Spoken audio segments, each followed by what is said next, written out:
Dessert recipe এক টুকরো খেলেই মন কলিজা ঠান্ডা হয়ে যাবে। ঘরোয়া উপকরণ দিয়ে খুব সিম্পলভাবে এই ডেজার্টটা আমি বানিয়েছি। তো কীভাবে বানালাম সেটা নিয়ে থাকছে আমার আজকের এই ভিডিওটি। এক টুকরো খেলে মনে হবে যে যেন আরও বেশি করে খাই, এতটাই মজা। তো প্রথমে আমার যেটা লাগবে সেটা হচ্ছে টক দই। এখানে 1 কাপের একটু কম হবে টক দই। আর এই টক দইয়ের রেসিপিটা কিন্তু আমি অলরেডি শেয়ার করেছি, আপনারা ইচ্ছে করলে দেখে আসতে পারেন। তো টক দইটা প্রথমে আমি একটুখানি ভালো করে ফেটিয়ে নিব। এখন আমি এর মধ্যে দিয়ে দেব হচ্ছে 1/3 কাপের মতো লিকুইড দুধ। টক দইয়ের পরিমাণটা যদি আপনি বেশি নিতে পারেন তাহলে লিকুইড দুধটা দেওয়ার প্রয়োজন নাই। তো এখন আমি এর মধ্যে দিয়ে দেব হচ্ছে 1 কাপ সুজি। তো এটা কিন্তু সুজি দিয়েই করতে হবে। তো সুজি দেওয়ার পরে আমি আবারও ভালো করে মিশিয়ে নেব। তো দেখতে পাচ্ছেন সুজির সাথে আমি মিশিয়ে নিলাম। এখন আমি এর মধ্যে দিয়ে দেব হচ্ছে অল্প একটুখানি লবণ। তো লবণ দেওয়ার পরে আবারও একটু ভালো করে নেড়েচেড়ে মিশিয়ে নিচ্ছি। এখন আমি এর মধ্যে দিয়ে দেব হচ্ছে স্ট্রবেরি ফ্লেভার।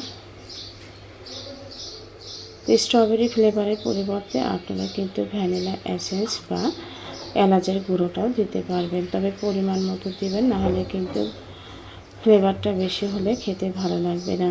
তো রেস্টে রেখে দিয়েছিলাম আমি 10 মিনিটের মতো। তো 10 মিনিট পরে আমি এখন আবারও একটু নেড়ে ছেড়ে এর মধ্যে দিয়ে দেব হচ্ছে বেকিং সোডা। বেকিং সোডার পরিবর্তে আপনারা কিন্তু ইনোটাও দিতে পারেন। তো এখানে আমি কোয়ার্টার চামচের 1 চামচ বেকিং সোডা দিয়েছি, দিয়ে আলতো হাতে একটুখানি মিশিয়ে নেব।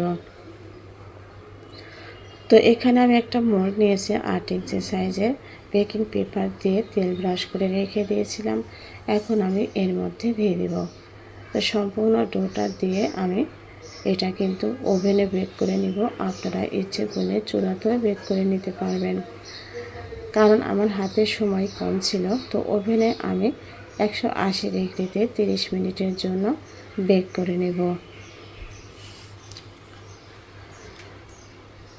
তো আমার কেকটা কিন্তু ওদিকে রেডি হচ্ছে। এদিক থেকে আমি হাফ লিটার দুধ নিয়েছি। দুধটা ভালো করে জাল করে নেওয়ার পর এর মধ্যে আমি দিয়ে দেবো হচ্ছে চিনি। তো চিনিটা আমি দিয়েছি হচ্ছে 1/3 কাপ। চিনিটা কম বেশি করেও কিন্তু আপনারা দিতে পারবেন যদি মিষ্টি বেশি খান। যেহেতু আমি কেকের মধ্যে কোনো চিনি দিইনি। আর এখানে আমি 1/3 কাপ দিয়ে দিলাম হচ্ছে গুঁড়ো দুধ। এই গুঁড়ো দুধটা কিন্তু অপশনাল, দিলে বেশি ভালো হয়। তো এখন আমি এখানে দিয়ে দেবো হচ্ছে কর্নফ্লাওয়ার। তো কর্নফ্লাওয়ার নিয়েছি আমি 1/3 কাপ, তবে আমি এর অর্ধেকটুকু কিন্তু পানিতে গুলিয়ে দিয়েছি। তো দুঃখিত, ভিডিওটা স্কিপ হয়ে গেছে, আপনারা কিন্তু দিয়ে নেড়ে চেড়ে জাল করে নেবেন।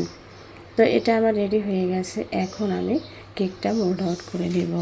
আর এটা কিন্তু গরম অবস্থাতেই করতে হবে, ঠান্ডা হলে হবে না। তো দেখেন কেকের কালারটা কতটা সুন্দর আসছে। তো মোল্ড আউট করে নিচ্ছি।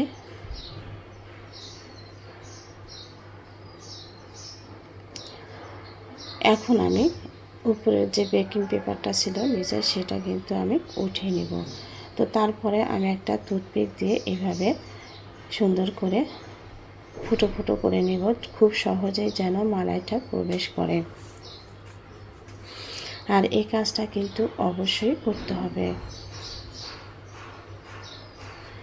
এখন আমি সম্পূর্ণ মালাইটাই কিন্তু এর মধ্যে ঢেলে দিচ্ছি। আর এটা অবশ্যই গরম অবস্থাতেই দিতে হবে, কেকটাও গরম থাকবে, মালাইটাও গরম থাকবে। তো এখন আমি এভাবে আবারও একটু ফুটো ফুটো করে নিচ্ছি। এখন আমি টুটি ফুটি দিয়ে একটুখানি ডেকোরেশন করে নেব। আপনারা ইচ্ছে করলে ডেকোরেশন করতেও পারেন, নাও করতে পারেন, তবে ডেকোরেশন করলে দেখতে অনেক বেশি সুন্দর লাগে। তো এখন আমি এটা ঠান্ডা করে নর্মাল ফ্রিজে রেখে দেব 1 ঘন্টার জন্য। তো ফ্রিজ থেকে আমি বের করে নিয়েছি 1 ঘন্টা পর। দেখেন কতটা লোভনীয় আর সুন্দর দেখাচ্ছে। আমি কেটে আপনাদেরকে দেখিয়ে দিচ্ছি। আমার রেসিপিটা কেমন লাগলো, ভালো লাগলে লাইক শেয়ার কমেন্টস করবেন। আর রেসিপিটা শেয়ার দিয়ে সবাইকে দেখার সুযোগ করে দিবেন। আমার চ্যানেলটা সাবস্ক্রাইব করবেন নিত্য নতুন আনকমন রেসিপি পাওয়ার জন্য। এতক্ষণ সাথে থাকার জন্য ধন্যবাদ সবাইকে। এক টুকরো খেলেই বুঝতে পারবেন যে এটা খেতে কতটা